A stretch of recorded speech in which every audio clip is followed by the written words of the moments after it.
Hey guys, Lady Sky here, and Bird Barella.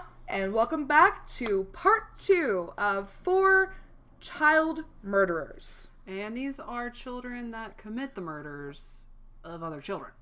Yep, teeny tiny little bitty monsters. They are absolutely atrocious. So let's just jump right into this. Starting with number 2, Mary Bell. Mary is one of the cases that made me want to start looking into murderers. I was horrified that any child, especially one so young, could do something so horrible. Now, unfortunately, it's a bit more common than I'd thought, and Mary is just one example. Mary was born in Newcastle upon Tyne, Northumberland, England, on May 26, 1957, to Betty McCricket, and her father is unknown. Okay, so just don't know who the guy is. Nope. All right. But she did think that it was Billy Bell for most of her life, because Billy was a known criminal who married Betty when Mary was a baby. So that's why she has the last name Bell. Yes. Okay. Mm-hmm. And he was later arrested for armed robbery, so that's good, you know. Okay. Though the late investigative journalist Gitta Sereny gathered evidence that seems to suggest they didn't meet until after Mary was born. That'd be hard to father her, unless you're a time wizard. Yeah, you know, you never know. He's a arm robber / time wizard. It happens sometimes, especially in England. England's a weird place. Now, regardless, Mary didn't have the best life. Betty was merely 17 when she had Mary and was working as a prostitute, traveling to Glasgow for business often, and she was hardly home. So I did research a little bit on Mary as well. Mm-hmm. I'll have to look up the sources again, but I read that her mother was a known prostitute, especially in the dominatrix field, which, if you're not aware, that would be causing men pain and getting paid for it. Now, that honestly is very interesting, considering that something people say later on about Mary's crimes. And also about things that happened in her childhood. Yeah. So, we'll get to that. Now, numerous family members would come forward later on and tell very concerning stories of Mary's upbringing. Many family members believe Betty had tried to kill Mary many times during the first few years of her life. There were stories of Mary falling from a window or accidentally swallowing sleeping pills. Oh. Yeah, though at least one witness states they saw Betty give Mary pills as candy. Kids love candy. They love it, and, they look just like candy. Yum, yum, yum. Mary would later say that her mother had also forced her to have sex with the various men that she brought home from the time she was just 4 years old. Oh, that's... Yeah, it's awful. I mean, I hope it didn't happen, honestly, truly. That's not great. This girl just did not have... Yeah, she'd have a shot in hell No. at a good life, for sure. Now, that doesn't excuse the behavior. It's just, it gives a little bit of a reason, I guess. Sometimes monsters are made, and I think this is one of those cases. Mm-hmm, for sure. Now, her mother's marriage to Billy didn't help matters. They were just as dysfunctional as ever. They also lived in a Scotswood, which is a poor neighborhood with a rather high crime rate. Well, I mean, her stepdad, or real father, whatever, Yeah. is a criminal, Yeah. so I think that adds Couldn't to the keep a job. crime rate. Couldn't keep a job, couldn't do anything, always in and out of jail. And she just wasn't fit to be a mom herself, to be honest. Mary was basically raised by whoever her mother chose to leave her with as she went to work in Glasgow. Quote, Yeah. work. Quote work. I mean, sex work is work, but that's what we're talking about here. Family and friends she would give her to, and hell, she even once gave Mary to a woman that she met on the street in front of an abortion clinic. Oh, I mean, it's a little late for an abortion at this point. Hey, man. So you just hand it off to someone. That's old-timey abortions. Oh. Mary soon developed a reputation at school, being described as an attention seeker. Seeker. Disruptive, and a troublemaker, and a chronic liar. She even mentioned her desire to, quote, hurt someone on occasion. So, unlike our last case, the warning signs were there, just being ignored. A sadly common thing. Oh, yeah. It was all there. It's The police fucked this up all the way, in my opinion. Just absolutely fucked it up. What was the time frame? So 1950s. So that's when she was born. That's when she was born, and so she was. We'll get to it, but we'll get to it. All right. So in fact, here's one of the things. In nursery school, Mary's teacher caught Mary strangling a classmate. When she was reprimanded, she asked, quote, "Why? Can it kill him?" Yes, Mary, it can kill him. I don't know. Can it kill him? Yes. Please stop strangling your classmates. That was unusual behavior from a child that age, to say the least. No, that's you don't strangle anyone. Nope. That can kill people, guys. Nursery school. I mean, whoo, buddy. Again, she's just not had any kind of upbringing. This is the things that she was seeing at home. Yeah. You know, that's what she was doing. She was enacting the things that she was seeing at home, in my opinion. Yeah. Now, a couple incidents just before Mary's murder. First murder. So, yes, you heard me right. First murder. They should have been taken as a warning sign for someone to notice something, anything. On May 11th, 1968, Mary and her 13-year-old friend Norma Bell, no relation somehow, were playing with a 3-year-old neighbor on top of an air raid shelter. I mean, there's not a lot of fun places for kids at the time. Yeah, it's back in the day. Do they have play sets at this point, or is it just, go play with some paint chips. Some lead paint chips and at the air raid shelter? We got this nice little fire truck painted with lead. It's great.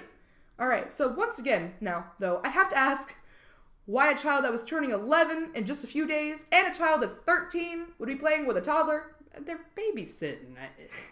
All the kids are just left out, like, get That's out. What it seems like. There's a lot of just, nobody knows where their fucking kids are. Do you know where your child is? Do you remember that? Do you know where your child is? None of these motherfuckers knew where their child was. Yeah. None of them. I digress, though. The boy subsequently fell and was injured quite severely. It was deemed an accident. The very next day, 3 different mothers of 3 different girls came to the police and accused Mary of strangling their daughters. She just wasn't told how to play properly. She liked the strangling, man. Yeah. So that was her thing. The police interviewed Mary and even gave her a lecture, but no charges were filed. What would have charges have done at this point in time? I don't. I mean, maybe not charges per se, but like something, y'all. Something. Come on, man. She's strangling everybody. Who does she guys strangle? If you leave her alone long enough, she'll just start strangling you. I mean, come on. Oh, my Lord. Now, this decision, though, would haunt the lives of many people in the years to come. On May 25th, 2 boys were playing in an abandoned home in the neighborhood when they came across the tiny body of 4-year-old Martin Brown in an upstairs bedroom. Oh, boy. Just 4. Yeah. Those always hit me the hardest, man. Yeah. Very tiny, you know. Mary and Norma had followed the 2 boys inside and didn't leave until the police ordered them out. Then, Mary went to Martin's aunt so she could bring her to the body. So, Mary, okay, let me get this straight. Mary went to this boy's aunt. Mm-hmm. And said, hey, I got something to show you. Your nephew's over here dead. You want to come check it out? Check out the body. Oh, okay. Oh, check out the body. I'm sorry, she's British. I forgot about that. Oi! Oi, aunt! Oi, aunt! I don't remember her name, but... Your nephew's over here rotten. He's a corpse. Now, I'm sorry. It's very odd behavior. She very much liked showing off her work. Yeah. She admired it. She liked looking at it herself. And she liked showing it to everybody she could. And as you'll soon see, she was anything but remorseful or scared. Now, police assumed, initially, that Martin died from swallowing a handful of pills from a bottle that was found near the body. Again, it looks like candy. Yeah. Oh, God. And it just hanging out in an abandoned house. Bottle of pills. I mean, watch your children. Watch the children. All right. Anyway, there were no obvious signs of murder on the surface. The Criminal Investigation Department weren't even called in to investigate. Nothing. They were just like, well, he ate the pills. Fuck it. Oh, we found another abortion over here. It's another one of them dead kids eating the pills that look like candy. Or maybe it was lead chips. The very next day, Norma's father caught Mary strangling her. So, again, Mary just has this problem. She really loves strangling. I mean... Can we just tape her hands to her back? Why are you guys, like... Oh, how is this child allowed to just... So long? There's so many stranglings. I don't understand. Okay, parents out there.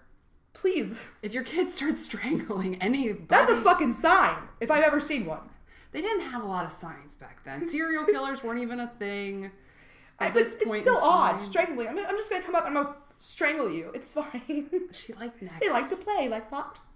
They're just having a bit of a fun. It's fine. A wee bit. I'm gonna come over around after tea time and I'm gonna just give you a little strangle for a bit. Oh no. Okay. Now, Mary is painted as the ringleader, and Norma is portrayed as innocent and just not intelligent enough to know what was going on, as 2 years older than Mary. Okay? You can't be named Norma and be the ringleader of anything, though. It's true. She didn't really look like the ringleader either, so... I mean, I really don't know at this point if she had any involvement or was innocent or whatever, but some of her actions seem a little bit questionable, if you ask me. Just hanging out with Mary after she strangled. After she strangled. Exactly. They do actually go on. Now, I'd like to briefly mention, just a moment, I'd like to briefly mention that Mary and Norma were quite close growing up. They called themselves sisters, and they liked to confuse people. They liked people being confused by them, and they liked the fact their names were Belle, because it was a shared bond. Well, I mean, it's old-timey. We don't know who Mary's father is. Exactly. Mary's father could have been Norma's. They could have been... Who knows? And maybe Norma's father liked to visit the working women. The local prostitute. Dominatrix lady. Getting the whips. All right. Now, they relished that. All right? So that's going to come into play a little bit later. Now, Mary and Norma both participated in vandalizing the nursery. You know, after Mary strangled Norma, that very same day, they went over to the local nursery and vandalized it. They even left notes taking responsibility for the murder of Martin. Now, police believe this was to be some sort of prank initially. That all the notes were... They also believe that all the notes but one were written by Mary. Oh, these two girls just playing a bit of a prank. It's terrorizing the nursery again. Those silly little girls. It's fine. It's fine. Everything's fine. But it would eventually be determined that the two girls would alternate writing words or even letters throughout these notes to cause confusion. That just takes a long time, though. Exactly. A lot of work. I mean, they didn't have cell phones. They had a lot of time for these things. And according to Mary, they did it for a giggle. They did it for a giggle. A bit of a laugh. A wee bit of a giggle.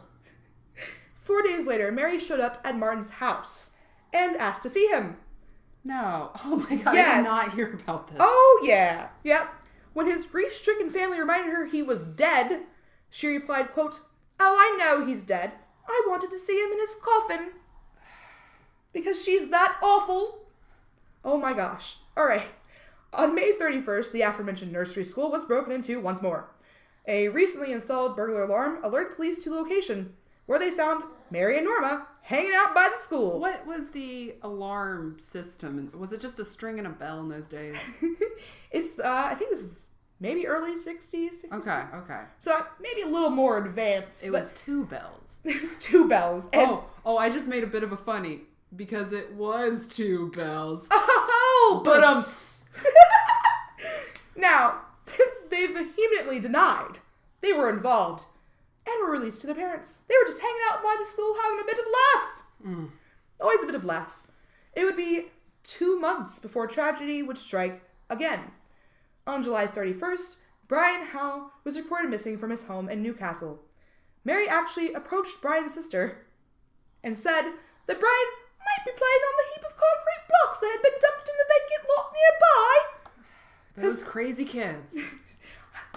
Mary liked to see the chaos she caused. She liked to be involved.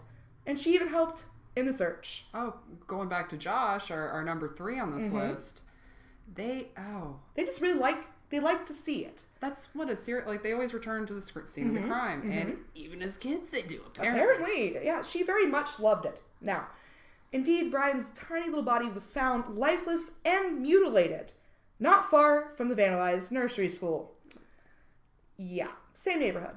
So They don't. Well, and another thing going back to serial killers, isn't there something where they only occur within like 3 miles of their house? So they usually tend to stay in a small circle. and she's a little girl she's without a bike. Exactly. She's got no place to go. Plenty of time on her hands. Had a bit of fun. No. He'd been strangled, the poor kid, not with a cord or a rope, but it was later determined with a child's hands. Not even strong enough to leave a mark. His legs and genital area had been punctured several times with scissors. An M had been carved onto his stomach. His penis had been mutilated, and a patch of hair had been cut from his head. She escalated quite a bit from the first to the second. Yeah. It's a little alarming, to be quite honest, especially from somebody so young. Now, in fact, the scissors used to commit these atrocities were still laying at the scene. The medical examiner suggested the killer was a child due to the lack of strangulation marks, and soon both murders were determined to be committed by the same child. At least they're figuring something out. Right? Eventually, they got it together. Now, they asked local neighborhood children. They went around asking them to provide an account for their whereabouts at the time of the murder, and were paying close attention to conflicting accounts. Specifically, the accounts of Mary and Norma, who couldn't get their stories straight. Mary even described in detail the scissors that were used to mutilate Brian and were found at the murder scene. Because she loved to brag. She liked the attention. Because I feel she didn't get attention home. So I guess she got the wrong kind. Yeah, exactly. So she thought and that she was acting out. Yeah, she thought that's how she got, attention. Now, she proceeded to claim that she saw an older boy at the scene that was abusing Brian, but unbeknownst to Mary, Norma had already broken under questioning, admitting that she watched Mary kill the boy, but denying any involvement herself. When Mary found out, she called Norma a liar. Both girls continued pointing fingers at each other. What else are you going to do? But honestly? Norma's the first to, rat. Yeah. So maybe that's why Mary looks more incriminated? Yeah, that actually Alright. happens sometimes, you see. They felt that Norma was more innocent. She was just led along on this whole thing. Now, during questioning, Mary said such things as, quote, "Brian Howe had no mother, so he won't be missed. And murder isn't that bad. We all die sometime anyway. Yeah, Mary, but you can't be the one that's doing it. You're not the judge, jury, executioner. Well, specifically the executioner. Oh, my gosh. On December 17th, 1968, Nora Bell was acquitted of all charges, while Mary was convicted of manslaughter on the grounds of diminished responsibility. In court, psychiatrists said she displayed classic symptoms of psychopathy, and she was described as, quote, dangerous, manipulative, and intelligent, with the judge saying she was dangerous and posed a, quote, very grave risk to other children. And she was sentenced to be detained at Her Majesty's pleasure, which was basically an indefinite sentence of imprisonment, according to what I read. I'm not really sure on that. I've got some Brit friends. You guys feel free to correct me. Also, you can just correct us on our terrible accents at the British accent. You guys probably hate me right now. I'm sorry. I'm butchering everything. It's Oi. fine. Oi. Oi, Gov! Get me some tea. Oi.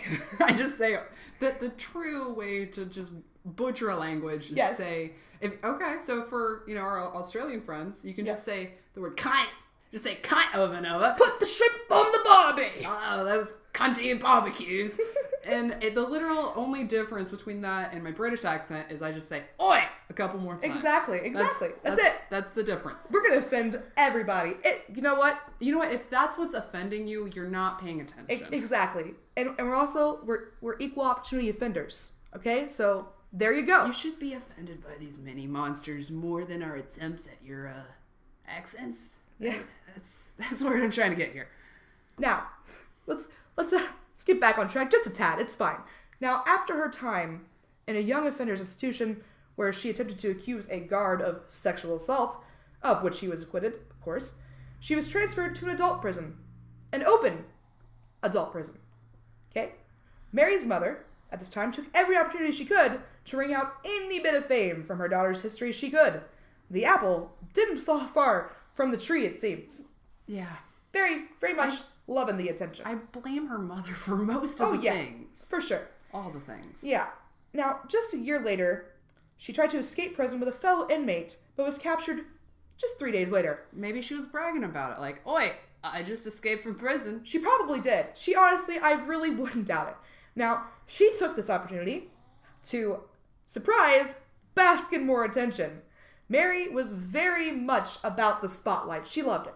She told tabloids all about how she and the other inmates spent those few days of freedom with 2 boys, including going into great detail about how she lost her virginity during this time.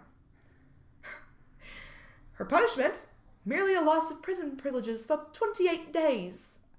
Not allowed to have any more slop, Mary, sorry. No more tea. No more tea! Oh, they can't take away the tea. The tea is the only Tea thing time is cancelled! Tea's the only thing keeping these prisoners going. In 1980, Mary Bell was released at the age of 23 after just 12 years in prison. 12. That's not even as... Nope. That's like the age of her 2 victims. Yeah. That's... Yep. She was granted anonymity, including a new name, which she turned down, because what do you expect? She fucking loves the attention. She loves it. Now, 4 years later, on May 25th, 1984, Mary gave birth to a baby girl. A girl that at 13 years old discovered her mother's horrific past as news reporters discovered Mary's whereabouts and swarmed her home begging for interviews because the dumb cunt didn't change her name. Now, Mary's daughter, too, was granted anonymity, originally until only 18, though in 2003, Mary fought in court and won the right to have it extended for the rest of her life. Likely, the only fucking decent thing Mary has ever done. Mary is still alive, somehow, 60 years old, and is supposedly a grandmother. Well, at least her daughter... Living life. Yeah, her daughter knows of her mother's past, and... Hopefully she's avoiding it. I wouldn't want to be around. I wouldn't bring my kid around. I can tell you that. Babysit. No, Mom. never. Sorry, I'm afraid you're going to strangle them. Just a tad. Now, as for Norma, there's not much information to go on, but she did end up posing for pictures in front of the house of one of the victims and at the crime scene where one of the bodies were found. So I find that a little bit odd. Now, Norma never seemed to be perturbed by any of it, and always seemed to take issue with being caught. So that's my problem. That Norma. is an issue, but we don't... the fact Can't that say she's guilty. Can't say she did it, but... Norma, you're... I mean, come on now. Just come on. Maybe she's so easily talked into anything that... I mean, that's what happened with her life. Maybe, dude, because how do you even... Now, her family did everything in their power to protect her after the trial, so little is known of her life afterward. Maybe they also kept her away from girls that tried to strangle her. I mean, Maybe that they would probably be the started better thing to do. to pay attention to. Start being parents, yeah. All right. So that's Mary. That was a nice story. Oh, no. Stop. Good No, times. it wasn't. Tea time, would you like some tea? Yep. All right, number 1, Peter Woodcock. Peter Woodcock was born on March 5th, 1939. It is unknown whether his young teenage mother was a factory worker or a whore. Either way, after a month of troublesome breastfeeding, Peter was given up for adoption. He bounced around foster homes, and at the age of 2, he was hospitalized with a neck injury from a beating from one of his foster parents. So just not starting off to a great start. Exactly. Not really sure where his mother's from, and... No dad, no nothing. Just Yeah. an awful foster parent. So we're Yeah. doing great. He also cried constantly and made savage animal noises. Which, I mean, maybe that's from the beating. Maybe that's what caused the beatings. But either way, kind of a weird kid. It's very odd. At the age of 3, Woodcock was put in the care of Frank and Susan Maynard. They had a son that was 10 years older than Peter. And either due to the age difference or maybe the fact that Peter already seemed screwy, the two never got along. Maybe his older brother just knew something about him and Sense it. You can sense it. he wanted to stay away. It's off. Now, not too surprising, this kid was alone most of the time. Yeah, I can't be too surprised here either. Exactly. Who's he going to be hanging out with? Making animal noises. He would ride around Toronto alone, pretending that he was the leader of his imaginary bike gang of hundreds. He called his gang the Winchester Hyde Street Gang. Again, he's not helping himself out making friends right now. Really, He's no. just... Nobody's going to play with the Being kid weird. that's talking to himself with his crazy bike gang, And why does it have to be hundreds? right? Hmm. Little weird. Yeah. Now, at home, he cut up his clothing, smashed things, and killed the pet canary, which he blamed on the dog. he's not winning me over. I start out feeling a little bad. Right? You know, at the age of 2, you're getting put in the hospital because you got some shitty foster parents. But Now you're killing you pets. can't even say that, which is such a sign. It is. It's definitely the sign. Look, guys out there, if one of your kids is killing pets or other small animals, you may want to look into that. Just probably. Now, due to his unbalanced behavior, his parents sought treatment for him at Toronto's Hospital for Sick Children from the age of 7 to 12. So he's already... His parents are kind of noticing this, thankfully. Yeah. So... At least they see the signs. Yeah. You know, that's not typical most of the time, unfortunately. So he's given the option to maybe get better. Yeah. Maybe not be weird. When Pete was 10, he told a social worker that, "I wish a bomb would fall on the exhibition and kill all the children." There's so many signs, and they're really trying hard right now. I mean, yeah, I feel bad, for them. Like, No, I feel bad for everyone involved. That too. Other than Peter. Yeah. You can't feel bad for Peter. Peter kind of just made his own bed. Yeah. So Peter was sent to a school for emotionally disturbed children, and around this time, started having what he called consensual sex. Lots of air quotes there. I know you Yes. can't see them. She's doing them really hard. Really hard. Yeah. With a 12-year-old girl. He was 13 at the time. But we're going off Peter's word of what's consensual. And I'm sorry, at 12, I was playing with Barbies. Yeah. There's not... We were playing with Barbies No, at that age. yeah, no, Which maybe is a little too old to play with Barbies, but that's Hey. where we were. We weren't having sex with 13-year-olds. No. No. Now, at 15, he was sent to live with his foster parents again, bouncing back from public school to private school due to bullying. Which is not surprising. He's weird. He's going around with imaginary friends, guys. Killing canaries. Not going to make many tearing friends. up his stuff, threatening other children. Having consensual sex. It's not going to make many friends. Maybe his idea of consensual was she just wasn't dead? Yeah, we'll get into that. Yeah. Now, his teachers actually noticed that he was an advanced student and often got high marks on his tests. Which usually these people are smarter than average. Incredibly, it's really weird.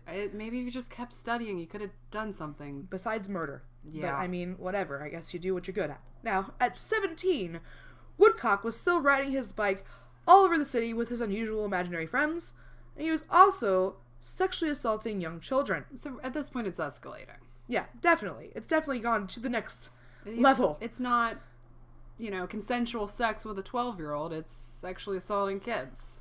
Can't even make the consensual excuse Yeah. anymore. Now, he would use his bike to impress the kids, take them off into the woods, and make them undress, but he wasn't quite able to achieve an erection yet. We'll get into that. Yeah, that's a whole other side to this. He was just trying to achieve an orgasm, it seemed like, but... Oh. In the spring, he met a depressed... Air quotes again. More air quotes. That's why I'm here, is to let you know when she does her air quotes. He's a depressed 10-year-old. Because 10-year-olds were depressed in the 50s and 60s. For sure. That's something... And I'm not trying to make light of depression, but... I don't think that's a diagnosis they were necessarily giving out at this time. No, I think that's just what he felt. Yeah. Now, Woodcock tried to help the depressed 10-year-old commit suicide. Oh. Because that's how you fix that problem. Yeah. You just, there is no more problems. You want to die? I'm going to help you out over here. And I'm going to... Take care of you real quick. I'm going to take care of you. Get it done real quick. Alright, so he fantasized about cutting her up. Before this, I think it was about 2 weeks before this he had been fantasizing about cutting her up and seeing her insides. He was an anatomy. That's what he was interested in. That was it. Yeah, for sure. He just wanted to do a little bit of a fucking examination. It's fine. Homeschool. Some kids play doctor. He wanted to play surgeon. Yeah. Well, he was unable to finish the deed. Thankfully, she got away. True. Thank God. All right. Now, the girl's parents alerted Woodcock's foster parents, and Peter's dad told him to quit picking up kids. Maybe he just wanted to rebel against his father. It was the 50s. You could have rebelled by listening to rock and roll music. That's rebellion at this time period, guys. No, you know, just Not assaulting Picking kids up kids. sexually. quit picking up the kids, Peter. Oh. Don't be raping and murdering. Now, Well, not yet, but we're getting there. on September 15th, 1956, he took his first life. He led 7-year-old Wayne Mallett to an empty exhibition place and strangled him to death. Oh, man. It appeared that the boy had been redressed. There wasn't evidence of rape, but bite marks were found on the boy's lower body. Including the buttocks and the calves. Yeah, it seems like another sexual... Oh, no, kind of these are crime. absolutely sexual crimes. Definitely. That is his motivation for all of this. Yeah, a lot of them cannot He's get off normally. Yeah, he's trying to... He's been having sex in one form or another. In his own since- little way. In his own little way since he was 13. And, you know, maybe he had some weird sex things with his imaginary friends. Maybe. Hey, man, we don't know. We can't see him. Only Yeah. he can see him. Yeah, and talk to him in front of people. Now, this boy's face was shoved into the dirt, and pennies were found, for some reason, around the body. And also, a nice little dump next to the body. Yeah, A Woodcock was a piece of shit, and he took a shit next to the body. Yep, and living up to it. Now, formerly Ronald Mowat was charged with the kid's murder. That's all. I was only able to find that little tidbit of information. So they did formally charge another child. Yeah, they thought it was and they did somebody release else. him, but I couldn't find anything else on that little fact. Well, they probably made sure to, yeah, Sorry- protect that poor kid. Or Sorry, whatever. Ronald. We, you know, Oops. I mean, Our bad. yeah. We'll take care of that. Now, on October 6th, 1956, Pete took 9-year-old Gary Morris to Cherry Beach, where he again strangled and beat Gary to death. The cause of death was determined to be from a ruptured liver. How hard do you have wow. to? Yeah, how hard do you have to beat a Definitely very, very violent. Very, very violent. Bite marks were again found on the body. And instead of pennies, this time paper clips were left around the body. And it appeared the boy had also been redressed. kid? So he has a system that he has at this point. At this point, yeah, he's fallen into a pattern. Okay. Definitely, it's something that, this is it. I mean, I This is what it'll can't. be I can't even for the rest blame of the his foster parents because like they did try. Yeah, I mean, God, I gotta give him There's credit, just not man. a lot of resources in the 1950s. Yeah, no, not back then, for sure. Now, on January 19th, 1957, Pete completed his last murder as a 17-year-old. He lured 4-year-old Carol Voice under a bridge and strangled her until she was unconscious and then continued to molest her.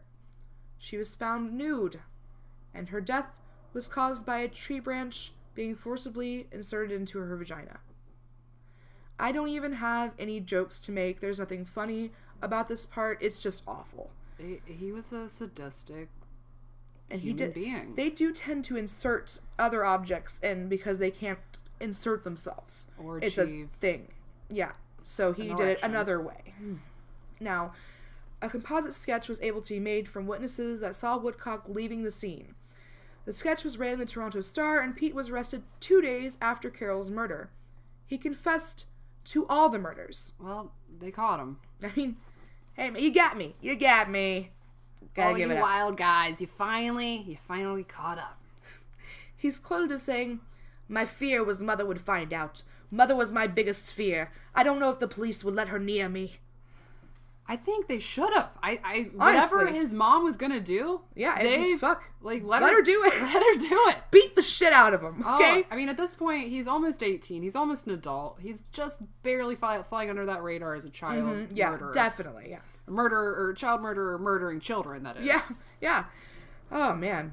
Oh, this is a rough one to get through. Hope you guys are still listening. It's really bad.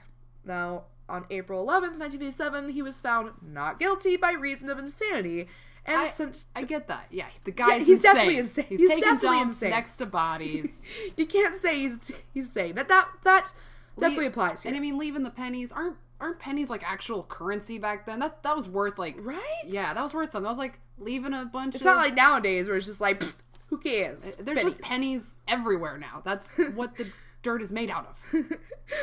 Now, he was found guilty by not guilty by reason of insanity and sent to Oak Ridge, an Ontario psychiatric facility.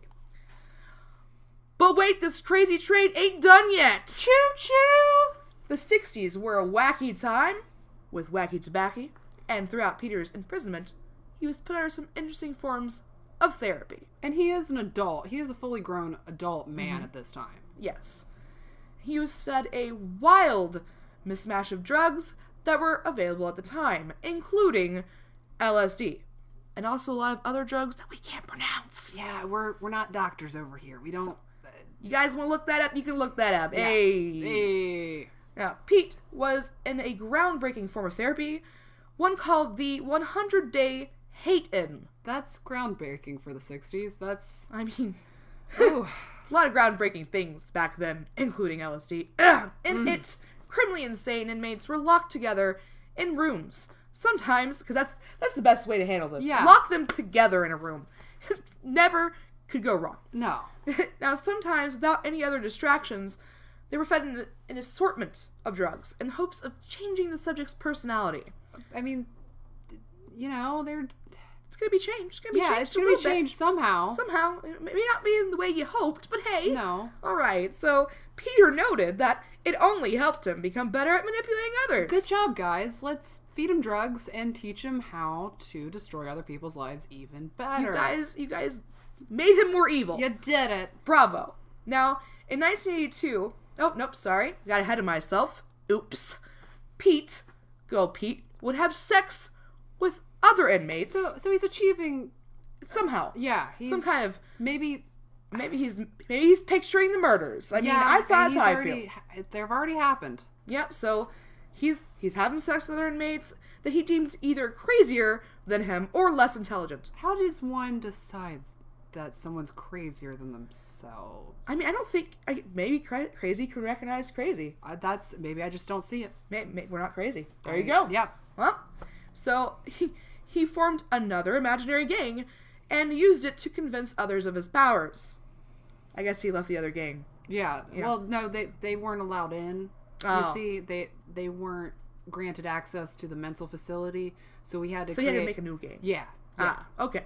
So, in 1982, he legally changed his name to David Michael Kruger. So, that doesn't have anything... I was really kind of looking for some connection between Freddy Krueger. I don't care. It is fact for me. Okay? It can be fact, but it isn't. Yep, I know. For me. In Sky's weird world, it's fact. Yep. And now I'll continue to refer to him as Peter Woodcock, for continuity purposes. Yeah, just to keep it simple, smooth, but he died David Michael Kruger. Mm-hmm. I mean, fitting. Yeah. Now, around this time, Woodcock claims he fell in love with a fellow inmate, Dennis Kerr, though Dennis rejected him. I feel like Dennis might regret this choice. Just a tad. Yeah. Poor Dennis. Now, on July 13th, 1991, Pete's big day out. Oh, he finally gets one. He got it. But it would be his first and only day pass. Oh, I wonder why. Yeah, let's see what old Peter was up to. Oh, boy. Peter was given a day pass with Bruce Hamill, a former inmate. Because that makes a lot of brilliant. sense, guys. Yeah, let's... You know who's really good at watching other crazy people? It's crazy people. I mean, come on, man. They're really good. It's the buddy system. We leave them together and nothing bad happens. Bruce had brought a wrench, hatchet, and knives. That doesn't sound like toys. That doesn't sound like a good time. Oh, he came prepared. He came prepared for something. For a good time for them. Oh. Not for somebody else here. Oh. They met Dennis Kerr, another former inmate, under the guise of loaning him $5. Good old Dennis. He wanted some money. I don't know how Peter would have gotten $500 locked up. This is literally his first day out. I don't know what's going on. I guess maybe Bruce. Maybe Bruce had the money. So Peter beat Dennis with the pipe wrench until he was unconscious, and then Peter and Bruce took turns cutting and stabbing Dennis with the hatchet and knife. I don't think he's gonna see that money anytime soon. No, I think poor Dennis. Oh, Dennis. Died broke, I guess. I don't know. So, covered in Dennis's blood, the two began to take turns sodomizing the corpse. Pete's big day out. Oh, Pete got it in. Get in, boys! He finally did what he wanted to do. Oh, yeah. I guess it was the corpse that did it for him. If you're locked up in a mental facility and an inmate comes to you with love, just accept it. He's just gonna sodomize you. You'll stay alive. Yeah, at least you'll be alive. Maybe you can take turns. Maybe you can sodomize him if he really loves you. That's what you can convince him. But don't meet up with your former inmates. The one you rejected. No, his heart is still broken to this day. When satisfied with what he'd done, Peter walked 2 miles to the police station and turned himself in. Well, he did something right. Just one thing. No, though. I don't think so. He was only on a day pass. And I mean, oh my goodness. At least this is the last one. He never took another life. Yep, that was it for old Peter. Oh. Peter lived out the rest of his days at Oak Ridge and died at the age of 71 on his birthday in 2010. Fun fact, you're 14% more likely to die on your birthday. So there you go. That's a thing you have to live with and know now. The sweet release of death is coming. Happy birthday. Or should I say death day? I'll leave you with a quote from Woodcock during an interview. I regret that children died, but I feel like God. It was the power of God over a human being. I got very little pleasure from anything else in life. But in the strangling of children, I felt a sensation and degree of pleasure and of accomplishment. Because it was such a good feeling. I wanted to duplicate it. All right, real quick. Thank you for listening to our second part of Mini Monsters. We hope you are well aware of all the terrible things kids have and can do. Guys, they come in all shapes and sizes. Okay? You look for the signs. You let somebody know. Okay? And as always, be wary of the monsters out there.